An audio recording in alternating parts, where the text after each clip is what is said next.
Kindly stand. We sign ourselves near the Father, the Son, and the Holy Spirit. I will give thanks to Thee, O Lord, among the people. I will sing praises to Thee among the nations. For Thy steadfast love is great to the heavens, and Thy faithfulness to the clouds. Be exalted, O God, above the heavens. Let Thy glory be over all the earth. Be exalted, O God, above the heavens. Let Thy glory be over all the earth.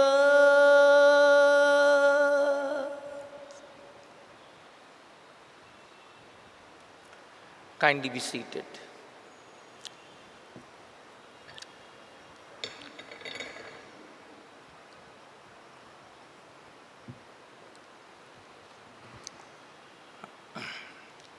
Today's topic is on family life.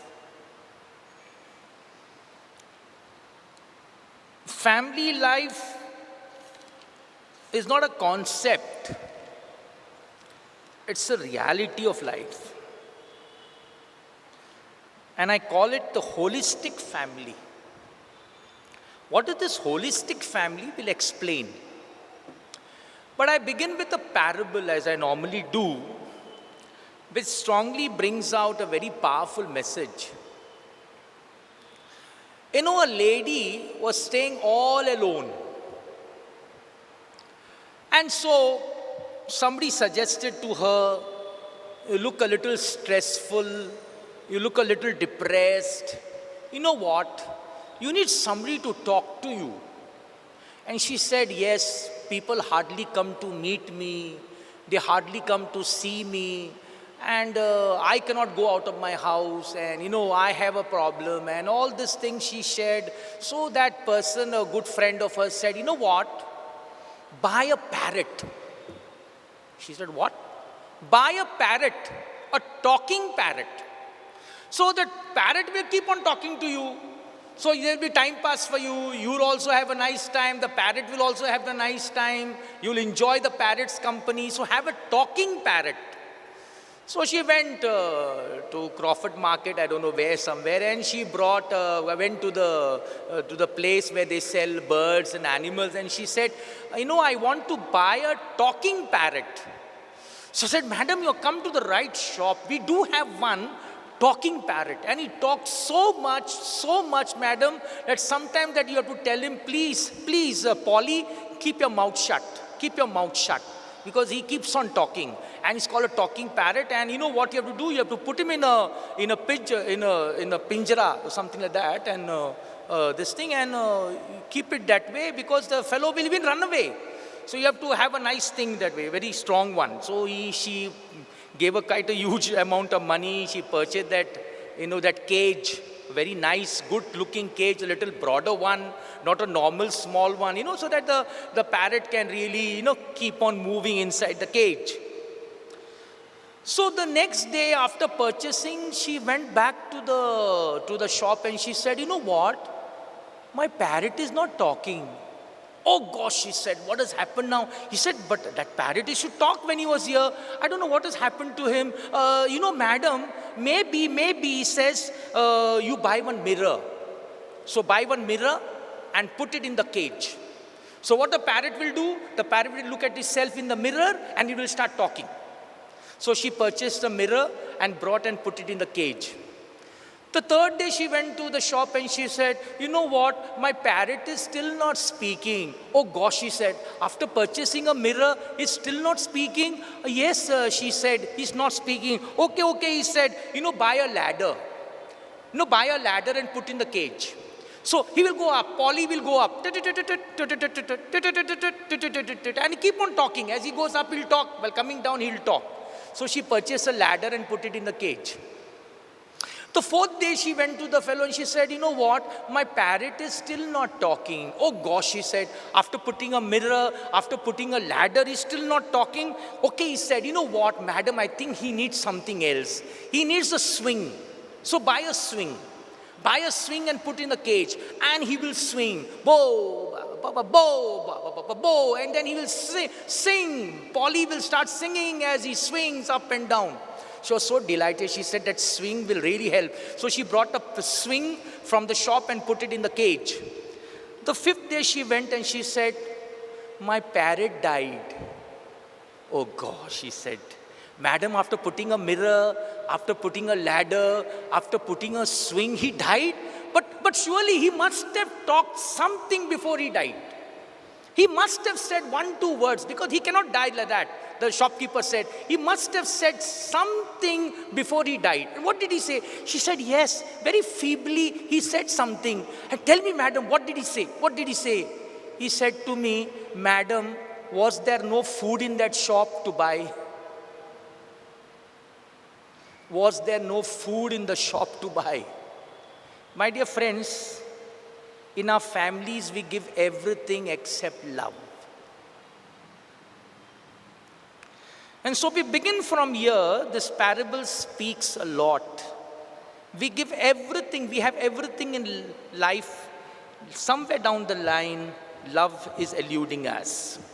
And therefore, I want to bring out what is a holistic family. You understand what is a family? But I want to bring out the very powerful message of a holistic family.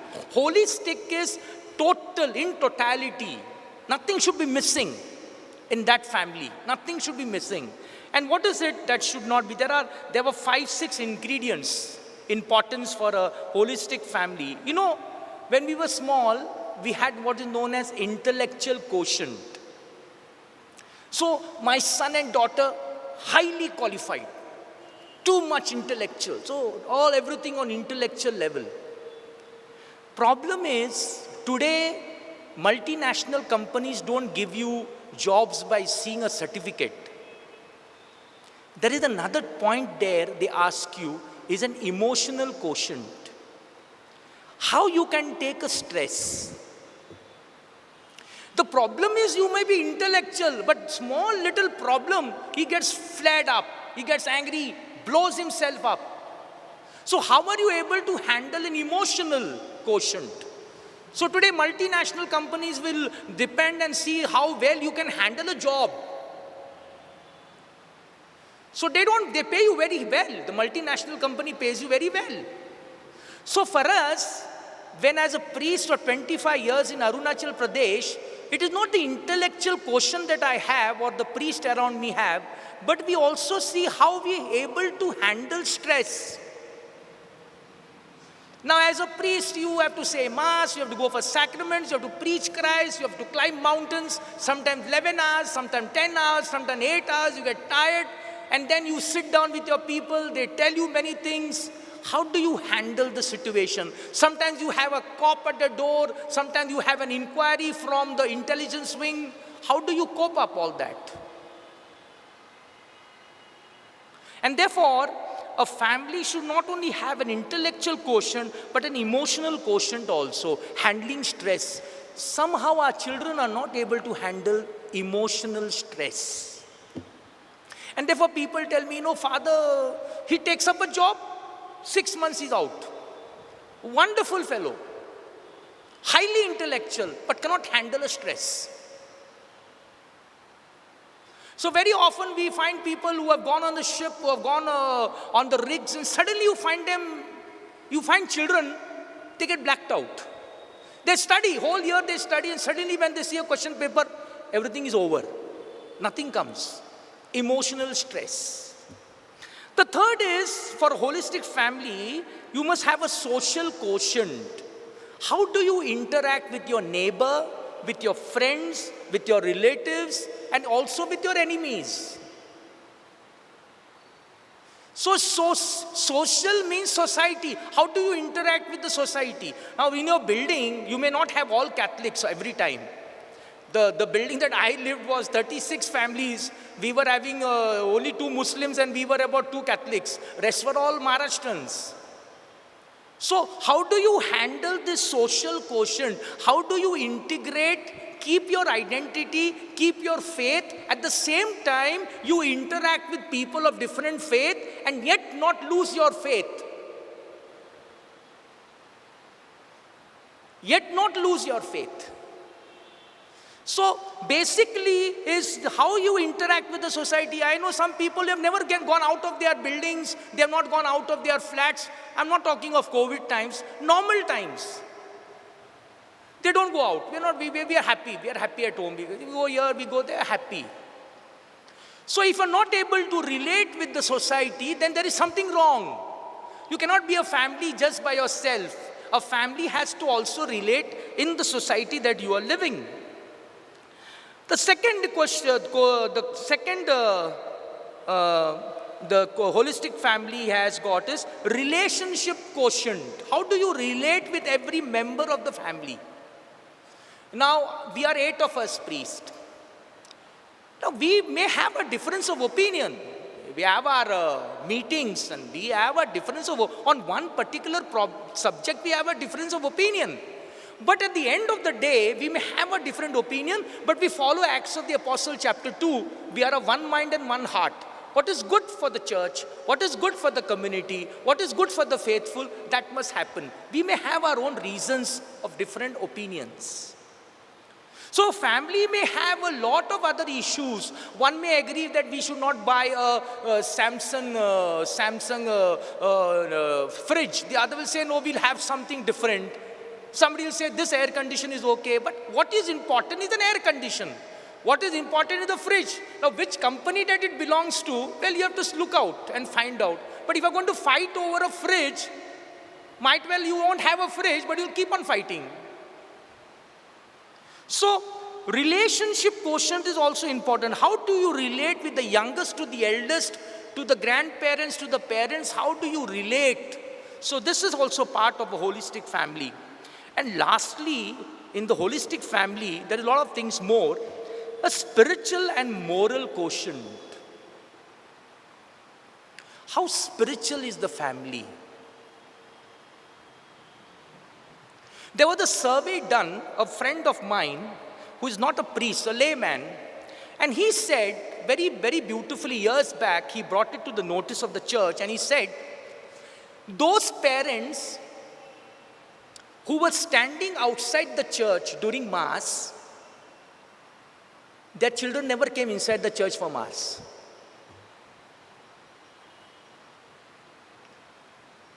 Now, what reasons are, I don't want to say. But those parents who had children, they would stand outside the church with their children. Their children, when they got married, they never came with their children to the church inside.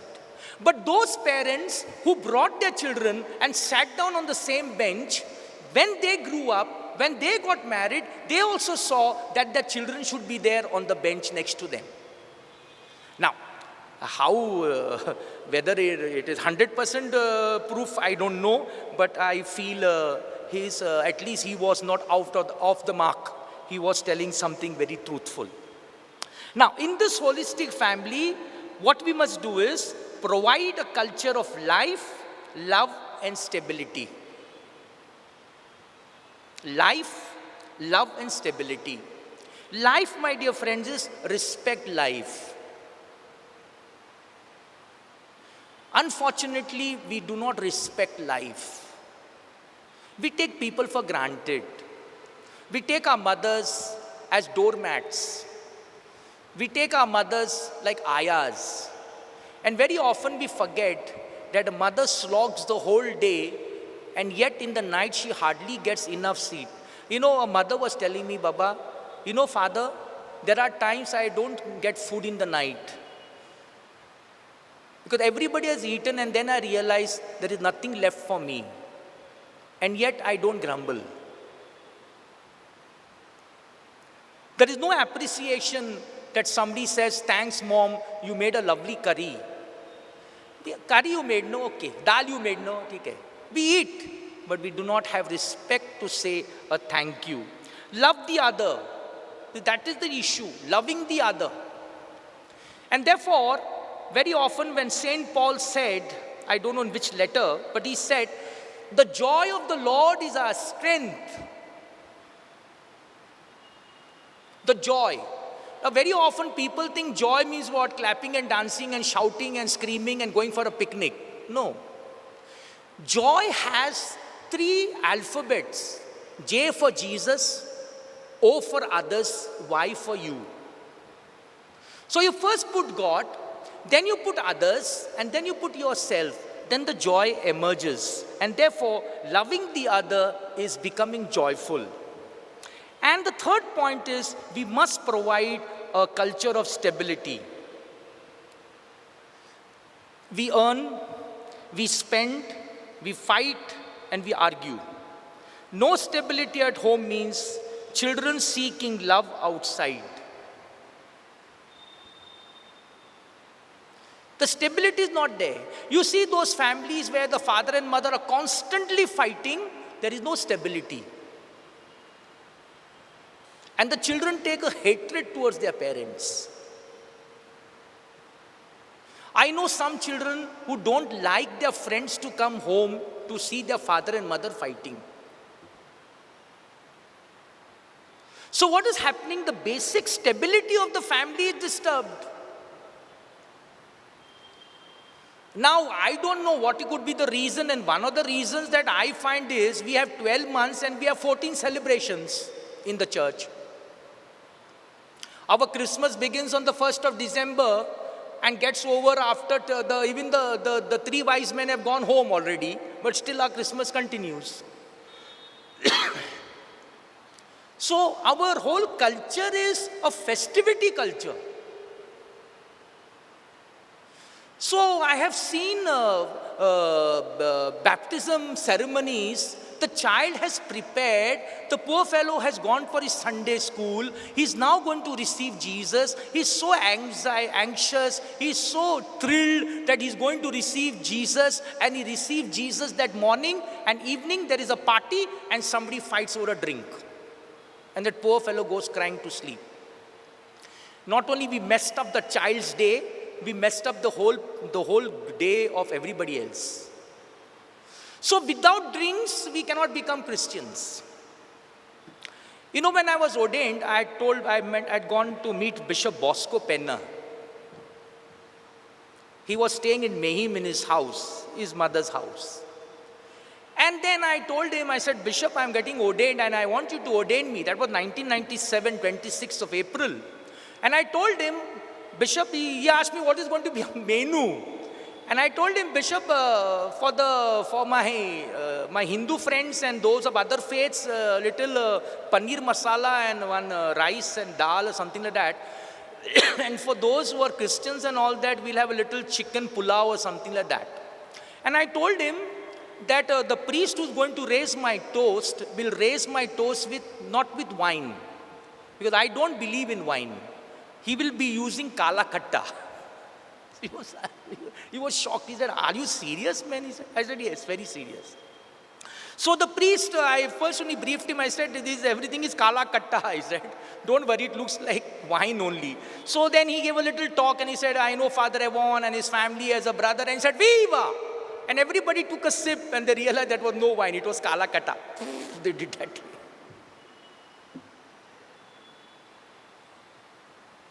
So for me, the celebration should not be a cause of disturbance of the family. The peace of the family should be there. I feel shocked that our celebrations begin with wine and end up with wine. So what is happening is the stability of the family is shaken up. If a father drinks, he cannot accept his son not to drink. If the father of the house is smoking, he cannot expect his son not to smoke. Now, there can be exceptionals. So what happens is, when the child is not finding love, stability in the family, he's ashamed of bringing friends home and he stays out for the whole night because he knows aaj gad mein jagda hone wala hai.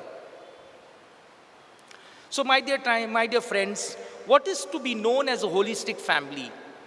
To be known as a holistic family, one needs to pray individually and as a family. Unfortunately, even after priesthood, I used to go home after preaching in Borivali and Malad. I still remember my mother was alive. After preaching in Malad and Borivali for Lent, it get over at 10:30, 11, I should take a rickshaw and come back to Chembur. My mother would wait for me for supper. And after I have put my pajamas and my shirt, the first thing my mother would tell me, Ata rosary Korea. At 11:30 in the night, she telling me to do rosary. And after the rosary was done, she would tell me, Gaurav Mudak Dulla, I've kept hot water, go and take a bath. And then she will bring the dikchis and keep it on the floor, and I and my mother would eat. It would go beyond 12:30 in the night. But she knew one thing, you may be a priest, you may be a bishop, you may be a pope. Pray first. The problem is there is no prayer in our homes. I tell people you don't have to say all the 5 mysteries. You know what? You just sit down on your bed, hold hands, just say one Our Father, one Hail Mary, Lord we thank you, say Psalm 91. It's a beautiful prayer before going to sleep. My angels watch you to the night. Maybe you can take Psalm 51, the Psalm of repentance. You say, Lord, I'm sorry, we have sinned against you this day. Or you can say Psalm 23, which says that even if you walk to the valley of darkness, just a few lines, maybe read tomorrow's gospel. Today you have Android phones, just take tomorrow's gospel. Don't discuss, don't debate, just read it, hold hands, take a sign of the cross, keep a hand on the altar and go to sleep. It hardly takes 15 minutes. You put the bedding. So there is no time to pray. So the family prayer is gone off. As a result, things are not getting well in the home. Second is, holiness is the key. Must read the word of God. Unfortunately for us, in our Catholic communities, we have wonderful altars, but the Bible is not opened. So what we do before Christmas, from 3rd or 4th of December, we start preparing neorios, kalkals, sweets, swabbing the floor, wiping the floor, and then the Bible is removed, dusted, and kept back on the altar. So what took precedent? Our kalkals and our neorios, not the word of God. Holiness is the key of a holistic family. Third, appreciate every member of the family. Learn to appreciate. Understanding, request, respect. You know what? We keep nicknames at home. Tontu, cannot study, Gada, donkey. So we have a lot of nicknames in our family. So that nicknames also stick. Pappus, all these things are nicknames. So we keep nicknames in our family. Forgiveness. Don't go to bed without saying a sorry or a hug. Remember, St. Peter says, when we do, as a priest, when we do our night prayers, it is written there by St. Paul, the devil is like a roaring lion ready to pounce on you. Do not go to sleep with an unforgiving heart. And unfortunately, for years and years together, we sleep with an unforgiving heart. Are you tired? Let me know. Fourth point of a holistic family, communication. Talk during meal time. Let the TV be off. Very often we serve people, I know we are not very rich people, we have a small, maybe a double bedroom, we may have a single bedroom, that doesn't matter. But at least when you're eating food, keep your TV off. The TV is on, you're not eating. What happened? So, when you communicate, talk during meal. How was the day? How things well? What were you doing today? A few questions here and there, not to investigate, but talking so that the other person feels important. Talk to your children about their problems and future plans. Very often we have no time to talk about our children's future plans with our own children. We make plans for our children. We want to tell them what they should be and what they should not be.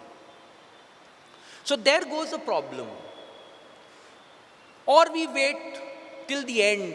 Which college to go, where to go, how to go, what to do with the percentage. And then we do not know where we want to go. So when the child is already growing up, he's in class 8th and 9th and 10th, start asking him, son, daughter, what is your plans? What do you want to become? What is this thing? They may first tell you, I don't know. But put plans. Say, this could be better, that could be better. Now you decide if you want this. So I think we need to talk to our children about their future and their plans. Fifth point is unity. Visit grandparents' home. Very often I'm sad to tell you, the wife doesn't want to go to the husband's parents' house, and the husband doesn't want to go to the wife's parents' house. And the children are caught up in the middle. Your mother said to me, finish. And the boy said, your father, he also the big-headed man. So what is happening is, there is no unity, the grandparents' home are not visited, sharing household responsibilities, everything has to be done by others. So now what we do, when we can't do, we put ayahs to do. A priest friend of mine told me, a senior priest, for some studies he had gone to Germany. He told me, how the Germans work? They don't have servants. He said, we are luxurious people. We Indians are very luxurious people. Why we have servants? In Germany, there are no servants. They can't afford to be a servant. In Canada, they are taking the show when they are removing even all the snows. They can't afford to call the government to do that. You have to pay for it. The German, he will go in the morning, he'll come back, he's with his short pants, he's working in his garden, with his fruit garden, vegetable garden, he cooks his own food and all that, organic food, and he eats and he goes. So we have so much dependent that our household responsibilities are shoved on somebody else. Either the mother or the sister does it, or the servant girl will do it. 6, visit the sick and old in your building or neighborhood. Now, how to achieve this holistic family life? 1, share a joke or an event. Very often, we have never learned to laugh. We never learn to laugh. Joke about your own self. Don't joke about others. Laugh at yourself, not laugh at others. That's the difference. We laugh at others. Learn to laugh at yourself and you say, oh, look how funny it is. And you will find that inner joy. So share a joke or an event in the family. Be active in the parish and community. I'm sorry to say that, but this is my observation. I am not belonging to your diocese and all that. My 25 years of priesthood is in Arunachal Pradesh. But I find only the oldies in the church active. The young fellows are not there only. And surprising, God never wanted the oldies. God always wanted the youngsters, except Peter was an old man and Abraham was an old man. Moses was a young man. Jeremiah was 16 years old. Amos was 19 years old. David was only 14 years old or 15 years old. Solomon was a very young boy. They were the most dynamic fellows, and the church always was built on the young. I always say the church of Arunachal Pradesh is the church of the young. And somehow when we are young, we don't want to give the best service to the church. Only after retirement we want to think about the church. So for a holistic life, be active in your parish and community. Create an atmosphere of friendship, ease, stress-free in family. Cook meals together. Now gardening is not possible in Mumbai, but you can keep a few pots at home, maybe 1, 2 pots. It gives such a beautiful joy. Just water a small little pot. Watch a movie together. Go for a holiday together. I had gone to a family to solve a problem. You know what was the problem? Wonderful family. Wonderful family. April comes, they both fight, husband and wife. Month of June, beautifully. June comes, that family is lovely, very loving, and the husband will call his wife darling, and the wife will call her husband Lavu. Lavu and darling. But April comes, they will fight. So why they are fighting? They called us somebody said, please go, and some family friend said, Baba, you go and see what they are fighting. And I realized why they were fighting, They were fighting to go for holidays. The problem is, the wife has born near the seashore. So she wants to run to Goa to have a sea breeze. Now the boy, all his life he is born in Pune, so he has seen mountains, so he likes to go to Matheran, he likes to go to Khandala. So when the holidays come, they are both fighting where to go. To go to Goa, or they want to go to Khandala and all that, Matheran. So she said, if you are going there, I am not coming. And the poor children never had a holiday for 2-3 years. So then we sat down together and I said, look, this year, let's go one place. The next year you go one place. He said, no, but if she says want to go there, let us put a toss. And I put 2 chitties there. And I told a small fellow, no, you come and pick. And the first one was Goa. My God, she was very thrilled. It was Goa. And I'm telling you today that man is so grateful. He says, Father, मेरे को गोवा अच्छा लगता है रे. I love that breeze. Just the opposite. And she says, no, now what is Goa? So dirty, full of this filth and all that. I love to go to Matheran. What brought change is that we must go for an outing. The choices are not to be fought on. The choices have to be compromised. Utilize your talents for the church. I said that. Visit the sick. And the last thing that I would like to say on a holistic life is live life, laugh lots, love forever. Life is very short. I always tell people, after death you're putting flowers worth thousands of rupees. Love the living, not the dead. You remember the dead, but when he was living, you do not care. That is the unfortunate story of our life. Live life. It is so short. Great men have collapsed. God has kept you alive. Enjoy. Celebrate. John's Gospel. I've come to give you life. Fullness of life. Live life. Live to its fullest. Laugh a lot. You may have your problems. Everybody has a problem. Don't worry. Priests don't have problem. Don't say that. We have more problems or less problem. That doesn't matter. But problems will be overcome. If there is a problem, there is a solution. And love forever. Now, last I give a little, since I'm giving this on a video, last and then we end up. Words of wisdom for children. Very often we talk about parents and we forget the children. So I thought maybe I'd give a little words of wisdom for the children from scriptures. First, honor your parents. This is the commandment that has a promise. No commandment has a promise. But this commandment, honor your father and mother, has a promise. Honor your parents. This is the commandment that has a promise that you will be happy and enjoy a long life.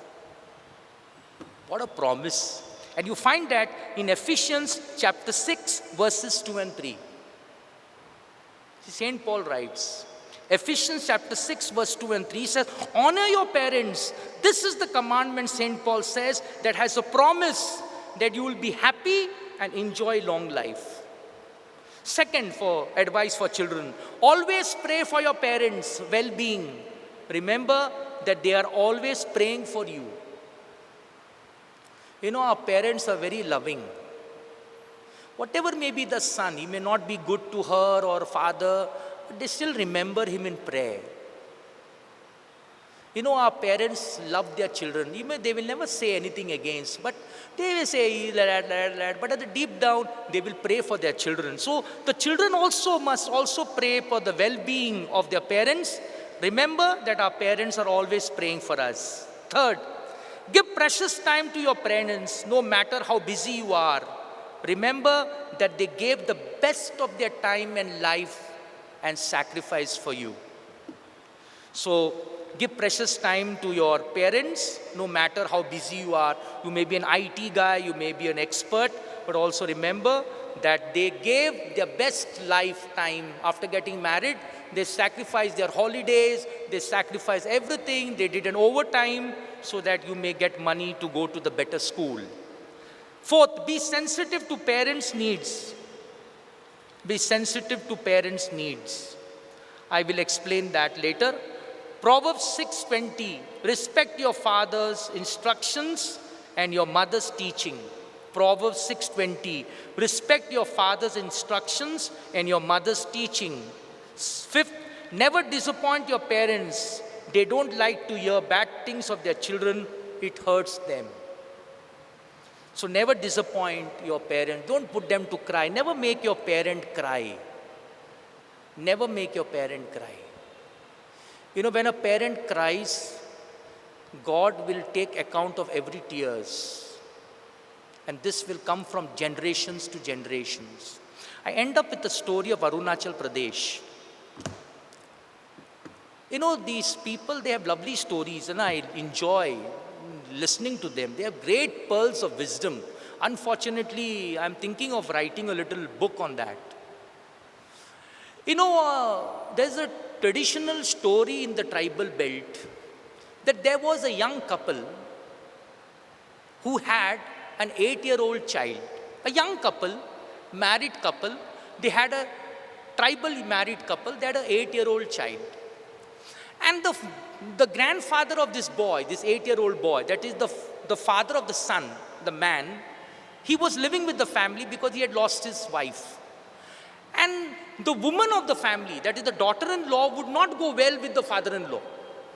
Every time they would have something or something. So she told her husband, look, she said, I don't want your father to stay with us. You know, just a little yard away, make one house for him. So our tribals, they will make houses on sticks. They have big tree. They cut trees and they put, and then on that they will make a bamboo mat, and then the walls are made of bamboo, and the grass, we have a shelter on the top made of grass. Even my churches now, we used to make of grass. Now we have churches with tins on the top because it's very cold. And so the daughter-in-law told her husband, keep your father there and give him a little ghanti, one bell. So and tell your father, if he wants tea, make tang, I will go and give him a cup of tea. If your father wants lunch, make him do tang, tang, I will give him lunch. If your father wants supper in the night, tell him to do tang, tang, tang, I will go and give him supper in the night. Okay. And the small fellow used to go to see his grandfather. You know, in our tribal language, the grandfather is called Chichi and the mother is called Vivi. So the small boy would ask his grandfather, Chichi, why you are catching this bell and every time? So he said, what to do? Your mother has told me that if I want tea, I should make tang. If I want to make lunch, I have to twice hit the ghanti, tang, tang. If I want supper, I have to make 3 times, tang, tang, tang. And that 8-year-old boy listened to his grandfather. One day, there was no bell ringing. So the daughter-in-law got panicky and she told her husband, I have not heard your father's bell today. Go and see him. And he went to see his father. His father was dead. His father was dead. And you know, when we are good in, we love to act, you know. Oh, yeah, oh, crying, shouting, screaming. Then the young man, that old man's son, was looking for something. So the 8-year-old fellow told his dad, Dad, what are you looking for? He said, no, you see, I had given your father a ghanti to ring if he wanted something. So you know what the young boy told his father, that 8-year-old boy? He said, Dad, Don't worry about the bell. I have hid the bell. "Huh? Why did you hide the bell?" He said, "Dad, when you grow old, I am going to give you the same bell. When you grow old, I am going to give you the same bell." Remember Newton's third law. When you kick the door kicks you back. Action and reaction is equal and opposite. You do good, good comes. You do bad, bad follows.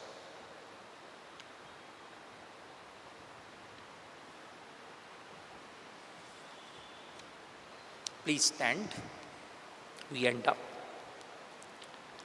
We pray for our families in a very special way, that there may be peace in our families, stability and love in our families. No one can give to me that peace which my risen Lord, my risen King can give. No one can give to me that peace which my risen Lord, my risen King can give.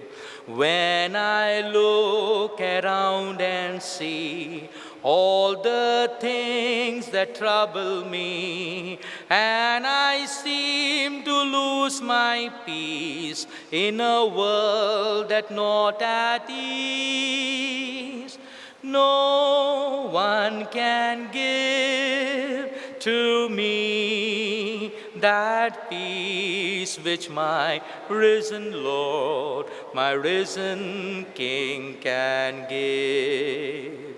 Says my risen Christ to me, my true peace I give to thee, but not as the world doth give, is my peace that makes man live.